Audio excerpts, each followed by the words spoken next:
Hi friends, night mini vlog பார்க்கலாம் வாங்க.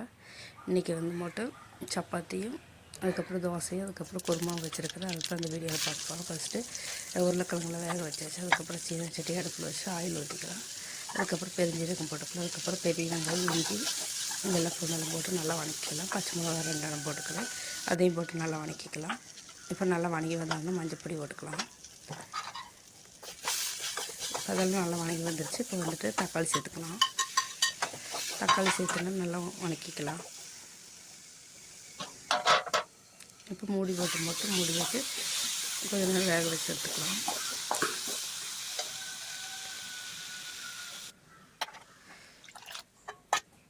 இப்போ நல்லா வந்துருச்சு. இப்போ உருளைக்கிழங்கு நான் கையில் மசித்து வச்சுருக்கேன். அந்த தண்ணியெல்லாம் எடுத்து ஊற்றியாச்சு. அதுக்காக கரம் மசாலா போட்டு மேலே கொத்தமல்லி தழை தூவி போட்டு கொதி வந்தோடனே இறக்கி வச்சிடலாம். அதுக்கப்புறம் சப்பாத்தி மாவு பிசைஞ்சு வச்சுட்டு அதை எடுத்து இப்போ பரத்தி எடுத்துக்கலாம்.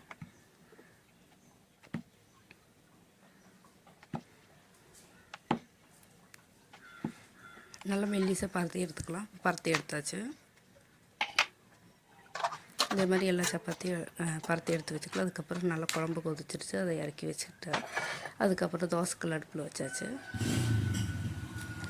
இப்போ தோசைக்கல் நல்லா காஞ்சோடனே சப்பாத்தி போட்டுக்கலாம்.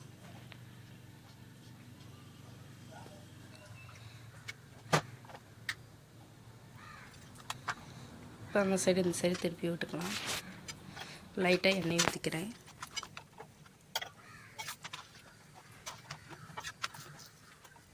இப்போ சப்பாத்தி நல்லா வந்துருச்சு.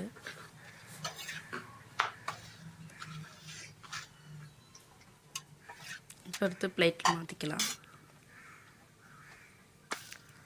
அதுக்கப்புறம் இதே மாதிரி எல்லா சப்பாத்தியும் சுட்டு எடுத்துக்கலாம். அதுக்கப்புறம் தோசை சுட்டுக்கிறேன்.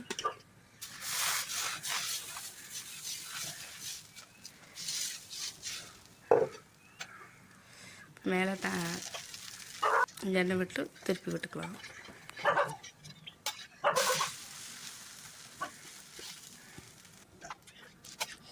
இப்போ இதே போல் எல்லா தோசையும் சுட்டு எடுத்துக்கலாம்.